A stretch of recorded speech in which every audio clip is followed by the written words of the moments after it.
Well, hi there. Hi. Happy, welcome to Ocala.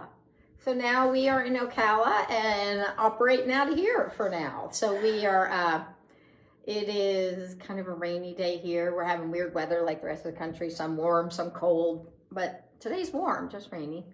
And we are coming to you to say, to do us a little podcast. Don't mind Jesse's First blanket one here. Oh, wait, we did some on the way down, didn't we? We did some on the way down, yes. And so here we are. Yeah. All right, here's what we're going to do. We're going to read you something. It was... So sometimes we talk about various things that are happening on social media. Or Yes. Bounce off of someone's post or whatever. And I want to preface this here and now. Okay, so this is something that bashes positive reinforcement without understanding positive reinforcement, and this is so common in the horse world. But remember, positive reinforcement is based in proven science. So when people say it doesn't work or it's erroneous, it just says they don't understand about it or they don't know how to do it correctly. They've seen it done. They don't really know applied learning theory. So we're not here to bash the person, but what we are here to do is try to kind of clarify some misconceptions that are run rife through the horse world, really. And to be more scientific about. Yes, exactly. Yes. So that's what it's about. And so we want to not be afraid to touch on those subjects that may be common, you may hear yourself in different ways, but we read it and then we're like, oh, it's one of those. It's easy to go, push off and just move on your way. But we realize this, affects a lot of people who don't have as much understanding as we do, to say. And let's face it, if you put something out there, you open it up to rebuttal. Yeah, you do. You open up as a discussion topic, and we just... And people can do whatever they want. We don't say our way is the only way. We don't say positive reinforcement is the only way to do anything. But there are erroneous, sorry about the camera, but there are erroneous. Sorry about the cough drops the other day. Oh, I'm going to go get some. But we do want to kind of balance out the picture and just kind of address some of those misconceptions that are so common. And this person, I've heard him do it in person many 30 years ago at Expo. So it's an old story in this way of thinking. And it's so still pervasive, so we thought we would address it. Yes, exactly. And again, we don't care. People are always going to do it their way. We're not saying that this is the only way, that positive reinforcement is the only way to get anything done. Yeah. Okay. So the question that was put out there, where was it put out? Do you even know? I don't know where it originated. Okay. As we often don't. But somebody grabbed it somewhere and posted it. Or, and it's... I don't know if it came in someone's email or newsletter or something. Right. And it's signed, we'll just get to the fact, it's signed Monty. So it was addressed to Monty Roberts, and Monty Roberts answered the question. So it's signed by him. So it's something that he personally must have done. I'm sure it's something within his membership or that was directed at him, some article or... Okay, so the question is, I regularly do groundwork with my horse. Can I, when he is working cooperatively, give him some small rewards, food or horse candy during training? Or does the horse have to wait until the training ends to give for this kind of reward? And then the answer is, if this kind of reward is to be offered by human hand, then he should wait throughout eternity. Feeding the horse from the hand is the third worst piece of horsemanship on earth. Horses do not regard food from the hand as reward, but connect food to the human body and thus are trained to bite. In my book, From My Hands to Yours, Lessons from a Lifetime of Training Championship Horses, there's a chapter on dealing with horses that bite. Much of it is devoted to my belief that it is wrong to feed horses from the hand. It explains that horses do not have to stock their food, so they do not consider it a reward. Your horse will be much better behaved if you do not feed from your hand. Read up on better ways to congratulate your horse. Okay, so, first off, I want to say we have worked with me over the years, and Jesse and I together have worked with loads of horses that are biting, aggressive biters, food aggressive, stallion, angry, horses. I've worked with horses who want to kill people. Like they will go after you and want to attack you. Some of them having to do with food, some of them not having anything to do with food in terms of their aggression. Yes. And so I think, yeah. And a lot of times aggression really does come out of fear in the first place, but it doesn't matter where it comes from. We've been called in, I've worked with horses that are that aggressive, and over and over and over and over and over again, we've resolved these issues by hand feeding. So it's not the food that is the problem. It is what is happening when the food is delivered. It's an awareness of behavior, because they do. Food and achieving food in any single way is a reinforcer. The end. That's not our opinion. That's not something we made up. Food is a reinforcer. Primary reinforcer. It's a primary reinforcer, exactly. It's something they need to survive, and it does not have to be conditioned. They are born looking for food at every moment. And think of a baby foal. No, baby foal, that's redundant. But think of a foal. So a foal comes along and, pops out of mom, and it gets, the things a horse needs to survive: food, air, water, sleep, and to procreate to survive as a species. They can live in a stall, in the dark, never move. They won't thrive. They'll eventually die because they're not being given enough. But if they don't have food, air, water, sleep, death is imminent, quick. Those things need those needs need to be met. So those are things that they need to survive. So think of a baby horse. He pops out of mom. And within, in a normal, healthy birth, it gets air right away. And it opens its fuzzy little eyes and figures out and starts trying to stand up. Within an hour, it's typically up and trying to nurse. It's looking around and sucking on stifles. It doesn't quite know what it's doing, but you watch the babies and as they're trying to struggle with their brand new little body to stand up, they fall forward. And then you see them correct that after a bit. And then they're locking my knees. And so now they're falling back. Then they're leaning on the wall, but they're figuring out. And then within an hour, they are, or an hour or so. And sometimes we need to intervene, but pretty quickly, they figured out how to nurse and where to find food. That happens in the wild. Nobody needs to do that. They are there. It happens. That is inherently, that is in them.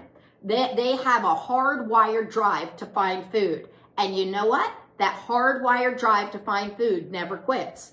Predator, prey, it doesn't matter. They still have this need to find food. They're not hunters. They don't go out hunting for food, but they do need to find food. And I think it's important to recognize the search for food is related to endorphins and dopamines. So our bodies, when we have food, when they have food, the brain, the parts of the brain that are activated, seeking system, looking for the things they need to survive, things they want, things they like, things they desire, activates what's been referred to as the seeking system. In the seeking system, there's predominantly endorphins and dopamines would be what is being produced there, things that make them feel good, and it is related to their search for food. So food unto itself creates the endorphins and dopamines that feel good. When we use pressure and release, even in the form of displacement, we step into the horse's space. It doesn't mean we hurt them or touching them, but we can be displacing them. They're little things that they may find fearful, or just saying you can't go here, whatever it is. But pressure and release involves aversives. That's all there is to it. So that's not to say we're hurting them, but it involves aversives. And I always say in my circle, Jessie, I'm not hurting Jessie, but at the point where she's like, okay, just stop, and she wants it to stop. So there's two motivators really that we're working with when we're teaching and training. There's aversive or appetitive. Positive reinforcement is based in appetitive training, appetitive. So the stimuli is appetitive, things they want, things they like, things they desire. Pressure is born out of the pressure and release, means the pressure in whatever form that is, whatever that might be, is some sort of aversive. So if it didn't have an aversive quality, as you put leg on, leg off, they wouldn't care because it doesn't matter. So this is why the concept of escalating pressure comes in. As the pressure is stepped up until they're like, I want it to go away. When we remove the pressure, it serves to reinforce the behavior. So this is, again, we didn't make this up. It's not, our language of, behavior. It is science. This is what is hard proven science. This isn't an opinion. This is just science. So there's always, it's either positive or negative reinforcement. One added, one subtracted. So negative reinforcement doesn't mean bad. Negative reinforcement means something is taken away. So it does have an aversive quality to it, even minute. And so when we're utilizing pressure and release, it's been shown through neuroscience and neurobiology, it tends to light up a different part of the brain than the things they want, things they like, things they desire. So that part has been referred to by neuroscientists as the seeking system. So when it's things they want, things they like, things they desire, the chemicals that are produced in there tend to be endorphins and dopamines and feeling good, and it even results in oxytocin by this, continued process of the endorphins and dopamines. That happens anytime you feed your horse, anytime. And so then what is going on in the brain when we apply pressure? So with the pressure, it tends to light up a different part of the brain, and it's a part of the brain that's responsible for fight or flight. So when we add pressure, even the littlest bit, it's still meaning we have some degree of aversiveness, or else the removal of the pressure wouldn't have any effect. So to do that, it means that we're operating, it's been shown through, studies by neurobiology. This isn't our, something we've made up or pseudoscience. This is hardcore science that you may look up for yourself. It's been shown that it activates a part of the brain that's responsible for fight or flight. And the part of the brain, don't you like how Jesse asks questions like, what is that part? But it is a part of the brain that's responsible for fight or flight. So in that part of the brain, even at the lowest level, cortisol is produced. Cortisol is produced all over the place. Endorphins are produced all over the place. But there's an excess of cortisol produced in that part of the brain. So because the fight or flight part of the brain is getting ready for, do I need to flee from this? So it is a place where the nervous system is getting on high alert. And they're starting to activate. Is this bad or is this good? Is this going to get worse? Is this light? Is this going to? And so they get ready and prepared for the aversive that has been presented to them. And again, this is also hardwired in them. So they've learned that they must flee for their safety, but they don't. If you put them in a stall, they don't have to move and they'll survive, but not without food, air, water, sleep, and as a species to procreate. So yes, they need to flee to exist in the wild, but that is a big part of that. So now we have one that's producing cortisol and feelings of worry, and we have one that's making them all lovey-dovey and happy, where there's always a reinforcer involved. So when people say, but I don't need to use my leg anymore, I just touch and then they go, it still has been trained and conditioned and associated through classic conditioning of the stimulus that created and reinforcement in the very beginning. Same is true with food. So it doesn't mean you have to feed your horse every time he does it. If you're stuck there like that, that means you've made it all about the food. But true positive reinforcement training, it isn't all about the food. Now this isn't the easiest thing for everybody to get worked out. Some people don't realize how much it is the game that is involved. With the marine mammals, they got all their food each and every day. They got all their social interactions each and every day throughout the day, no matter what they did or didn't do. So they didn't need our food. They didn't have to train for their food. They knew they would get fed anyway, but they enjoyed it because it was important that we got the game alive and got them learning to solve the puzzle and play the game. And they did a study where they gave animals free food. And this was done in the late 60s, I think it started, and then they did it with different species. And then they gave them free food, like in a bowl or bucket, and then they taught them to hit a lever for food. And then they gave them both options back. And what do you think they did? They tend to ignore the free food and go for hit the lever for the food. They still wanted the food, but they wanted to play the game and solve the puzzle. And you know why? It's hardwired in us to play the game, to solve the puzzle, to seek the things we want, like, desire, because it's related to our survival. So it seems all like, oh, it's just fun and precocious and, you know, play. It's not. It is, play is an important part of their learning. It's an important part of the joy, but it is also, it is part of our survival. We are hardwired to receive the good things what we like and want, just like to avoid the things we don't like and what they learn to do. So I think it's important to keep in mind that we want to engage them in the game and keep that game alive and moving forward. At SeaWorld, we got very, very high criteria. And yet they got all their food each and every day. They did not have to do a lick of it, and they would get fed all throughout the day. It was never withheld. That was a situation we never did. And so I think it's important that we recognize we can do that with the horses too. And so from that study I just told you about came a term called contra freeloading, showing that it wasn't really about the food, it was about playing the game for the food. And you know what I liken it to? Jesse's heard all this before, but you know what I liken it to is I love New York Times crossword puzzle, Sudoku, and Jesse and I play them all the time. We pull out the app and we do all the games on there. And using I've been doing crossword puzzles for 45 years. You know, I just love that. It was always in the newspaper. I'd do it with a pen. And then now we can do them online. But the way the New York Times works is Sunday is really, really hard. And if you gave me the Sunday New York Times every single day, I'd be like, I can't really do that, because what I do, truth be told, I go in and fill out a couple of the big answers so I can, at least as I start to fill in the others, I have something to show that I got the right word or give me a clue. But if you gave me the Sunday Times every single day, I would just be like, forget it. It's not worth it, even if you're paying me, because I know I can't succeed at that. But what happens is then on Monday, it goes easier again. And I have success, and I have success, and I have success.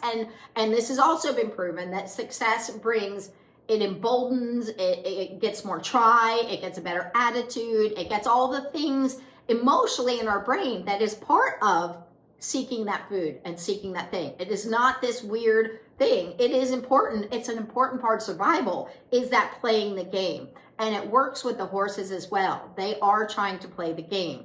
So, and so then Monday, and then it gets harder, you know, somewhere towards the end of the week, I'm like, this is getting harder, but then it gets easier again. So it keeps me engaged in it. I love it. I know I'm good at crosswords, but I even want to play the game when I know I'm not going to get the right answer, because I know there's so much success in there. So I think that that's a lot like what we're engaging our horses in when we're utilizing food. But here's a study that I think is super important.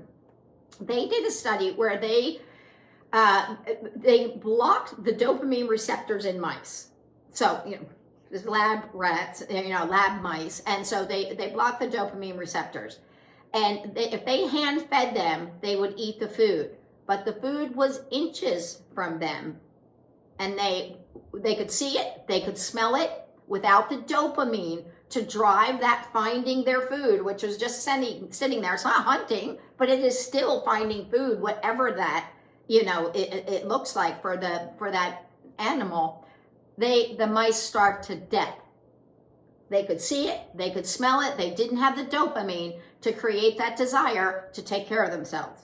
So when we kind of want to poo-poo eating and food as something that is this, you know, kind of silly thing, it's not any different. There's always a motivator, one or the other. When we do positive reinforcement correctly, where we fade the food from each behavior, we'll still use food because we're always working on new things, but we build up what's a chain of behaviors. What is it becomes classically conditioned.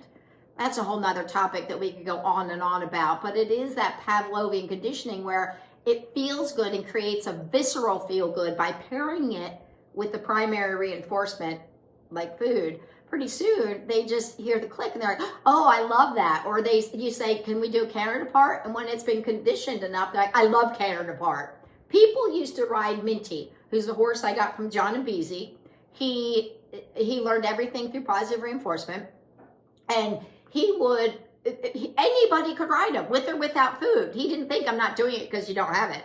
He didn't bite people. That's not what it was about. If your horse is biting you, there's something else going on. Either it's an ulcery situation or they've been reinforced for a behavior of reaching and grabbing the food. So if they're biting around food, it's very simple. It's the very first thing we teach them is to keep their head around food. Food does not create a mouthy horse. Inaccurate, unaware timing of food is what does it. And keep in mind, Tom Dorrance, we talked on the phone. He invited me to come use food with him and his horses at his ranch. I was still a marine mammal trainer, and I was like, I gotta work. But it turns out he used food in his training. He understood how powerful it was. And in fact, it's one of the most powerful reinforcers we have. But what he didn't know was, how do I fade the food from the equation so they're still doing the behavior? But it really all rests in creating that good feeling where they like it. It makes them feel good. And that is when a partnership is really, really cemented. And so he knew that. And I didn't take him up on it. I didn't really know who he was. But I began then looking into horses for the first time as really in using positive reinforcement for horses. And that was, before he died. It was over 30 years ago now. So anyway, what else? Well, thank you for letting me speak. pretty typical of you. No, I was just going to add, as a traditional trainer until the last 3 years, to me, I know the science, I hear it day in and day out, but the proof for me is the relationship that we have with the horses. Now it becomes, and I look at Hadley, who was completely traditionally trained. She did really well. She's sweet she's trained, sweet and loving. But really with good timing and thoughtfulness and patience. She's sweet and loving, and I adore her. She adores me. And that was all with negative reinforcement. But the difference in the relationship between now Santino, who does have his whole bringing up was positive reinforcement, and Hadley, Santino is a really good problem solver, and Hadley struggles more, and it's not an intelligence thing. Right, it's not. It is I learned how to become a problem solver. I kind of went a little off track because I was talking about the relationship, but we were at the barn yesterday with Santino, and we didn't give him a drop of food, and we were in the stall just playing with him, petting him, talking to him for a little while. We stepped back out of the stall, went down the aisleway, we're talking to some people. He saw us heading back, and he nickered, and we never gave him food. He doesn't expect that from us. He just wanted the interaction with us, and he knows that every time we come around, he just has good feelings. That's the classic conditioning. Yes, and that's what positive reinforcement has done for him. And to just say it without doing it and to believe it it's a difficult thing. But then you hear, people's story after story, and Olympic level competitors, yes. Dressage and show jumping. I have my own stories, and once you see it in action, it's a much bigger, more powerful thing. Yep. But it's, I don't know, working for you versus some other people that I've worked for in the past, and I've worked for amazing people, but you live what you teach about to the horses, and I want to do stuff with and for Shauna. She works with. Yeah, I was going to change that to a with, not for. Well, but you know what I mean, though. Yeah, it's a new, yes, to kind of absorb a new school of thought. Even if it's getting your tea around or whatever the thing is, we want to do that because we always have these positive interactions, and kind of it's like I see you. And it's like that with the horses. I see you. I notice that you're a little worried, and I'm listening to you, and now I'm going to help you to find a way without forcing you. Yes. And I think that brings up really a good point, because like in the beginning of positive reinforcement, for all of them, it is a bit transactional. It does start all about food. That's how it is. That's what's important to them. And oftentimes people have been conditioned to be, that they've been conditioned with that negative reinforcement is going to be part of the equation. Like I said, no matter how subtle, you take that halter off without pressure and without having them in a contained environment, displacing them. You say, hey, you got this whole, I worked horses in 5,000 acres, free to go, and you do that. And when they are coming and wanting to be there and work with you, they can tell you how they feel about everything. They can walk away. They can show you all the pieces. Now I forgot where I was going with it. But it was going to, so in the beginning it is transactional. Yeah. Because they have most horses are what we call or refer to as crossover horses because they have traditional background. Even if they're young, I don't care if they're a yearling, and they weren't, they most of them have learned through some pressure and release in there somewhere. Well, what does pressure and release teach them to do? It teaches them to escape and avoid. Mm-hmm. Because they're constantly saying, how do I get away from pressure? How do I get away from pressure? How do I avoid? How do I avoid? So they become masters of escape and avoidance. And how do I stay safe? And yes, and how do I stay safe? Because keep in mind, traditional training, the use of pressure and release takes them into that fight or flight part of the brain. It is not an ideal state for learning. And it kind of teaches them to learn how to not say their feelings. And this is the beginning of a shutdown horse, or leading towards being a shutdown horse. Because, I think about teaching a young horse to tie or a foal or whatever age you choose to do it. And how if they go to fight, a lot of times the expectation is they will continue to fight until they stop fighting and succumb to that pressure. And then they get that release because they've stepped forward. And there is such an easier way with positive reinforcement, especially in that, I'm just thinking of that as an example, but we can easily teach them to step forward without having to go through that almost break my neck, which is trauma process. And as you're creating trauma, you're creating neurological pathways. Mm-hmm. And we know trauma affects us. Even childhood in your womb, not in your womb, your mom's womb affects you, and that affects your neurologic system. So why create trauma? When we do things like that to the horses, it's not that it's the most horrible thing in the world necessarily, and some horses may not fight hardly at all. They may pull back a little bit, step forward, and that's kind of the end of it, and they learn to tie. And there's some of them that don't. But if we can avoid going there to begin with, we help set them up for trusting us in the future. Yes. So that when the chips are down, they're not going to go, well, I got to get out of this. I don't care how. And now I'm loose on the highway and I'm out of here. Yeah. It's like, no, my person takes care of me. And, I'm not saying that if your horse gets loose on the highway, that's necessarily going to override, they could be your relationship may fight not and flight by then that whatever got them there exactly overwhelmed them. I'm saying in all these circumstances that we're faced with, the horses by and large choose trusting us because they know that they can count on us. And I think that is really important because, while it does start in a transactional way, they're saying this horse who only knows negative reinforcement, pressure, and release, and then goes, oh, well, there's something in it for me. They're wanting something in it for me. I mean, what's in it for your horse to do a flying lead change? You know what I mean? But now as we're putting something in that they truly value, and we're saying, are we in this together? It really does change that they pretty soon they want to do it. But this is where that classic conditioning comes in, because it's like the Pavlov's dogs. It starts to create a visceral good, all that endorphin and dopamine becomes associated with the stimulus. And then they're like, oh, I love doing this. And they feel good deep inside without thinking you owe me food. But there's an art form to doing it, so you got to learn how to do it right. But I think it is so important to recognize it goes from transactional very quickly to becoming a sense of safety. Yeah. And this is another thing, that there are behaviorists, high-level behaviorists, that will argue that choice is a primary reinforcement.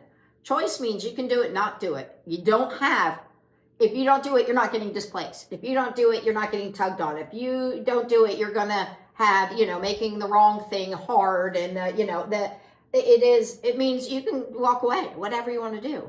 And when we truly give them choice, you see them get more and more and more committed because they know of a choice. So they get bolder and braver and they feel like they have a voice in things. But a lot of traditional training, we've taken away their choice. I think about, we don't say, what do you want to do? How do you feel? And I know for a lot of traditional horse people, it can be super intimidating to think about the fact that your horse may say no. Because then what do? Your horse says, no, I don't like the training.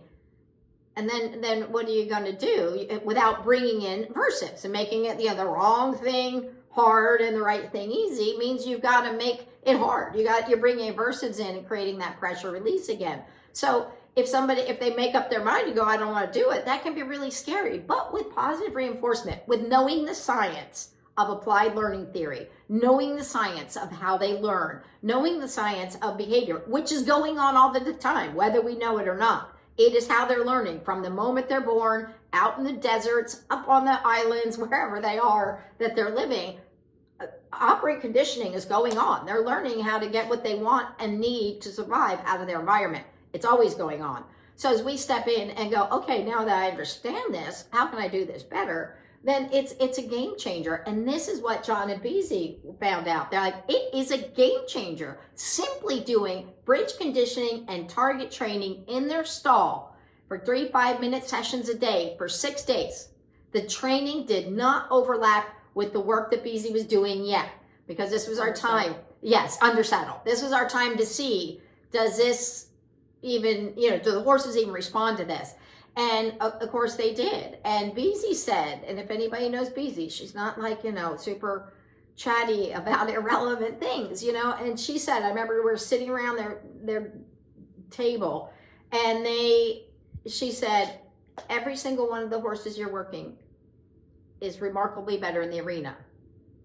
I didn't even know what to make of it. They'd only see me for 3 5-minute sessions a day in their stall. They went and had their regular day and did all their things, but I just caught them in their stall. And I did these things that are going to seem very irrelevant at that point, but simply giving them choice, introducing more endorphins and dopamines into their system, giving them all those things created a horse who was happier. And then we'd see it over and over and over and over again. I didn't know why it was yet. Now neuroscience is caught up and we recognize it. But that's where, Beezy said, finally, we have a way to tell the horse yes in a way that is meaningful to them, really, is what that was about, as opposed to just, she said, normally we just leave them alone when they're good, and now we have something to put in there and go, yes. And what you create is really a horse who becomes invested in the training and the outcome of the training. And you know what I want to point out? Beezy is a type person, she's not a confrontational trainer. I lived and worked and, did all that with her for a while, for a long time. And it was that her nature is not confrontational. She doesn't want to make a horse do it. She would get horses that already knew it and go about it in a slow way that they just adapted and were easy with it. So the positive reinforcement became a way that she could do it where it was a team working together, as opposed to a lord and master kind of situation where saying, you're going to do it or I'm going to get more equipment. Makes me think of when you walk in a room and you see certain people and you kind of are like, oh, Uh-huh. They just don't give you those feel-good feelings. Either they're nagging or all the things. Or know-it-all-y, right. Not open to learning. And it might be on a little scale, but Mm-hmm. you kind of see them and you'd rather go the other way a little bit. Or maybe you'll see them later or something. Yeah. And then there's other people where you walk in a room and you just feel lit up. You're like, I really like this person. I really hey, Yeah. You just feel differently. And I think that it's true to how the horses can be. It's like sometimes they see you coming and, they're like, go to the back of my stall. Their body language is typically very clear, loud and clear when we give them the choice to show it and when we will listen to let them show it.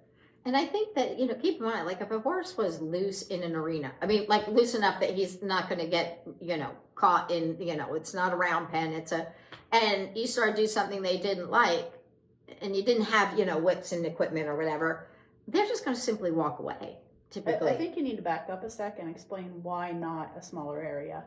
Okay, because a smaller area, they're still within your reach. Right. And they know it. You know, that is the displacement of getting in and displacing and moving and blocking, stepping in their way. And all of that can be frightening when we've lit up there, we've got their adrenaline up, we've got them in fight or flight, the adrenaline is risen. So they just because a horse then eventually stops running, stops fleeing, turns towards you, walks towards you, that does not mean that they have now partnered up with you or joined up or any of those things. Right. That means that they have decided or learned how to. Right. They have figured out that you're not going to let up until they soften and move their body the way you want them to move them. It's a beginning of learned helplessness. Yeah. So they've tried. It hasn't worked. So they come up with a new plan. Okay, stop. And then by our actions, you can reinforce them or not. But they've also done this with a remote control car. So it's not that they feel bonded to the person. They're as the object chasing. Yes, right. The remote control car could be the displacer and getting in their space, and they would respond the same. So it wasn't that there was this bonding that happened. It was like, how do I keep myself to avoid this thing that is frightening because I can't run away from it or I can't even move away from it, because it's in this confined space. And there's same thing with flagging a horse. Yes, exactly. All those things. And I know it's been done out of good intentions. Yeah. It's people who just didn't know enough about the science. I've done it. I haven't done it with a flag, but you do it with a whip. Yeah. And so, and it doesn't mean we don't desensitize to a whip, but we do it with systematic desensitization and counter conditioning. They have choice, they can move. We do it in a way that's small, keeps them under threshold, but yet we can still move up to really big things. And I think what's important to recognize in that is as we're building up to bigger, it's not, a lot of times people get this misguided idea that positive reinforcement is all permissive. But when you say about using the whip, though, you're not talking about displacing them with a whip. You're talking about using, yeah, I think you need to clarify that. Okay, yeah, but you mean in teaching them about the whip? Yeah. Yeah. So what we would do is have it on the ground at first and if a horse, and just, can you touch it? Can you smell it? Can I hold it up over here? So it's not ever going towards you. It's coming away from you. Can you smell it?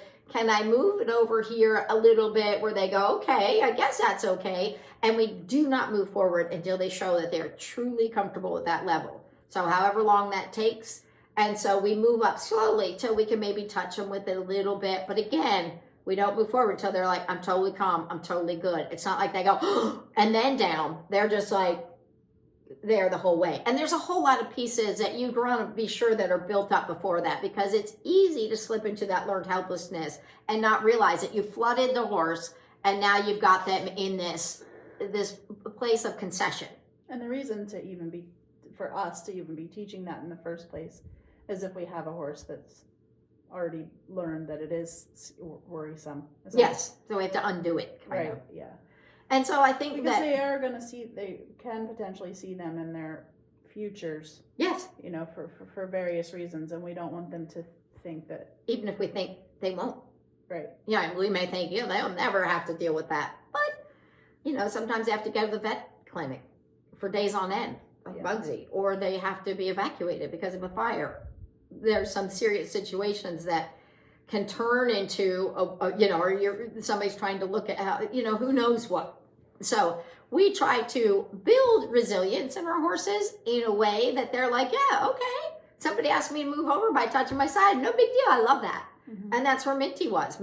People could ride him, that had never fed him or never going to feed him. They put a Western saddle on that big old thoroughbred and he'd be like, okay.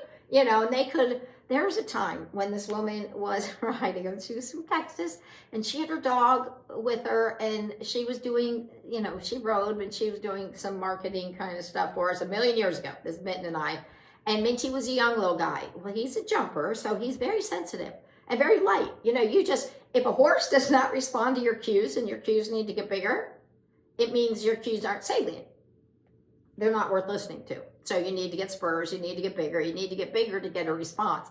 So we work very carefully to be lightest touch, go forward to the target, click and reinforce. Lightest touch. Well, pretty soon you just lightest touch is like, oh, go forward. You don't need to target, you don't need to click and reinforce. He just gets it all and he loves it all. It all makes him feel good. And so this gal gets on him, and she had a horse with her, which was a cattle dog, and she was at our farm, and she was in the indoor, and she wanted to ride Minty, and her dog came in the ring, and she started yeehawing on him and riding him like a cutting horse. So her reins are way up in the air, which he's not used to, and she's leaning heavy in one stirrup or the other, and she's yelling, and she's yelling at her dog, and I was horrified because I thought, what in the world? Why would you ever ride a horse like that? It's unnecessary, especially, somebody is sensitive to that, because if you wanted to work cattle on him, you just go like this, you go like that, and it'd be like, I'm there, but as I was horrified, I looked at Minty's face, and Minty was just like, okay, there's an answer in here somewhere. She didn't have food on her, she hadn't fed him, but he was problem solving. He wasn't problem solving like he was scared. He was just like, okay, let's see, what could it be? And that showed resilience. That showed a horse who's like, I just love this training. Okay, I'll figure it out. This is a new one. And then when she went back to riding regular in the style he's familiar with, he just went right with her. He didn't have to come down from anything. And I think that's a really important lesson, because that's just not Minty. That goes across the board with the horse who is taught that way, that you build a relationship that is strong. And it is one of the things we talk about. We can change their perception of the world. When we've taught the horses that pressure and release is how we're going to teach them, escape and avoidance is the way they look at things. So they look at something new. Horses have a tendency to be what we call neophobic. They look at new sights, new sounds, new smells, new situations, and they can think, stranger danger. So how many people know a horse that's stranger danger all the time? Even if there's horses also that can be very stoic about it, but then that's a horse who bolts out of nowhere. Well, it's not out of nowhere. You maybe didn't see it, what led to it, the precursors to it, because we often shut that down. But it is they look and everything is escape and avoid, escape and avoid, escape and avoid, and everything's aversives that are going to be coming in, even at the littlest level. And so so they go around thinking, new sight, new sound, how do I avoid that? New sight, new sound, how do I avoid that? New sight, new sound, new smell, new situation, and it can really become, a way of life for many, many horses, is to practice and live in that place that is really kind of a pessimistic way to look. When they're looking at stranger danger and everything is potential for, a threat, that's not a great place to do. What we like to do is turn it to a place of, when we start introducing positive reinforcement with plenty of exercises to work in new situations, to help the overloaded, overwhelmed up horse to learn how to settle and practice self-regulation. Actually help them find their way back down to settle when they get wound up on their own. But we find that the horses pretty soon, instead of going, oh no, they're like, what is this? Their curiosity, which is so healthy, gets engaged. And instead of looking at everything as a worry, they start looking at everything as curious and environmental enrichment or potential for reinforcement. So there's a way that we can change their perspective to one of being fearful and worried, to one of being trusted, and we become a huge sense of safety because we are related to the endorphins and dopamines and even the oxytocin, just like with their mom, who was the first one to regulate their food. It kind of becomes a relationship where we can help and guide them as a partner. I had a lot to say on that one, didn't I? But it's a really big subject, and I think so many positive reinforcement are faced with this, or even that traditional people don't know some of the science behind it. And so if you don't know the science behind it, you're missing something big.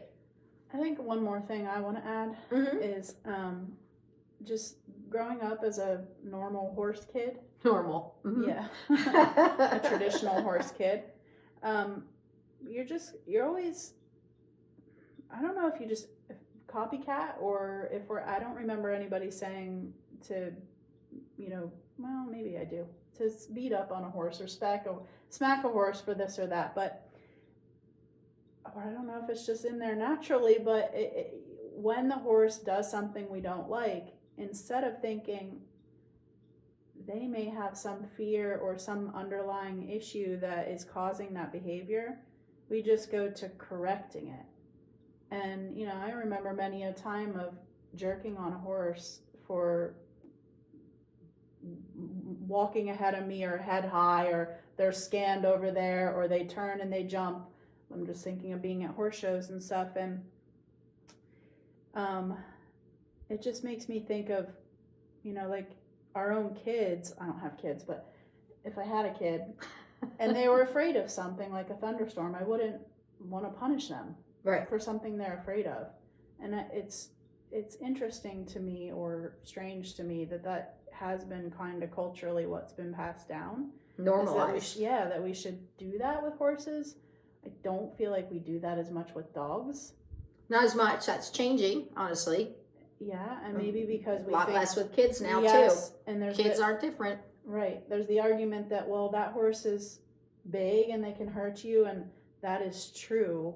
But I think if we're smarter with trying to figure out, well, how can we put ourselves in safe situations, but still listen and help the horse to learn instead of reprimanding them so much for everything we do. And we never say, we really try not to say, let's make him do it. Yeah. We're not making him do it. We're asking him to do it. Frankly, we're allowing him to do it. And then we're going to make it reinforcing so that we bring clarity and not equipment. Because if we bring equipment in to minimize what they can do, that doesn't mean we're addressing the emotional state. It means we're prohibiting the physical state through some contraption. But the mental state is just the same. And we can forget that that's how it is. If you tie the head down, hold the head in, you know, I'm thinking of riding right now. Get the horse to a place of some sort that is holding. Yes, it's right. What Shauna's saying, you're not going to change the emotional state that is going along with that. And then, so when it comes off, you're going to have more of the same. In fact, you may have worse because they felt out of control in a situation that was fearful for them. And really a big reminder, if a horse is acting big, I mean, stallions are going to act big during breeding season because that's what stallions do for breeding. But by and large, most stallions, we worked with plenty of stallions, just easy peasy, mellow guys. Because if they've been handled well, they're like, okay, I can deal with this. But I think if we really look, most horses, like 99.9% of aggression comes out of fear. Yeah.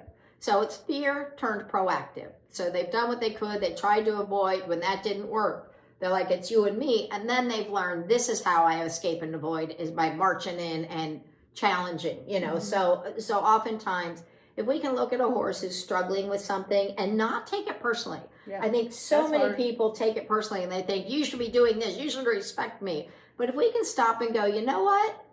I can see you're struggling with something. Yeah. And so how can I help you? If you were struggling with something, would you want somebody yelling at you and making you do it, or stop and go, okay, let's figure out a way through this so that they understand it, and then you can move through it. But you've built now this relationship that helps you to have that path in the future, as opposed to turning it into something bigger. You've said, I'm here, I'm listening, and it's safer for everybody, and you can keep your horse in a better neurologic, psychological state. And I had to kind of sit myself down and ask myself, does this seem fair?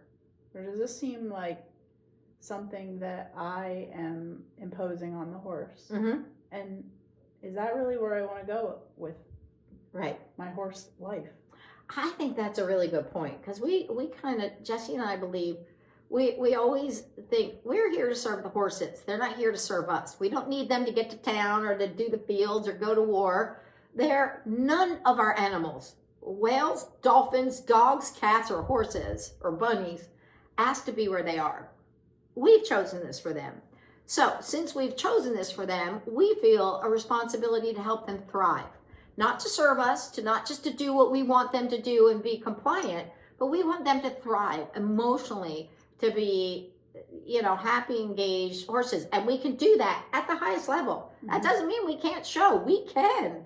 But it means we're going to slow down, and we're going to, the biggest thing that we are thinking about all the time is their emotional state. Mm-hmm. And just trying to be honest with yourself too. Like, is that really what I want? Mm-hmm. Or is that really what I want? Or is that what I've been told? Right, what's been normalized again. Right. Is that what they're doing in my barn and now I've just gone along with it? But is there something in my gut that's telling me that this doesn't quite sit right with me? That's where I was. And I think that this is another important thing out there that you guys are encountering all the time, because we talk about it in the group, you know, in the membership, we talk about it, but it is the fact that cognitive dissonance is alive and well out there. And the cognitive dissonance means there's a contrasting viewpoint. And to accept this new viewpoint, for some reason, is more painful than being open to learning something new. So either it makes somebody feel, you know, threatened in some way, shape, or form, or they just block it out, shut it down, dig in their heels. And that is alive and well out there. And that's okay too. So when you see people like that, don't try to get in and make them do it. Just treat them like a horse. You let them go, you let them do their thing. It's their choice. But if they do something that's in the right direction, you reinforce it and you say thankful, and you try to help them to recognize the power of the positive reinforcement. Because one of the things we know, when people discover the power of truly doing positive reinforcement correctly, it rocks your world. And so many people have written to us and said, it's changed my life. It changed my horse's life. It's changed my life. And now that I see it, I can never go back. Right, or personal life. Yeah, personal life, all of it. So I think that it's important, but it's not made up. This is science. And we're just, as we're learning more about science, and again, the marine mammal community are the people that really took the science out of the textbooks and put it into practical application. So it is science, and it is there, and we're learning more about it, and we're here to help you wherever you are on your journey. If you want to learn more, we're all good with that. This is, you know, we think it's an important thing, just that as we have open arms and continue to progress and learn. This is what I learned from Tom Dorrance. He wanted to learn more. He was not a young man at that point, and he invited me to come to his ranch and work with him because he wanted to see, and he wanted to do it. He wanted to figure out how to get past the food and into, you know, the doing it then without the food. So what did that look like? Be Tom. Continue to learn. Don't be afraid to learn new things, and recognize we're going to keep moving forward and learning more all the time. So that's it. That's what we got for today. So we hope that helps you guys. And clears anything up for anybody who's new that's watching this, or just helps remind some of you guys that to hold the course. You're doing great. You know, ridicule is not, don't take it personally. Yeah. All right. Bye, you guys.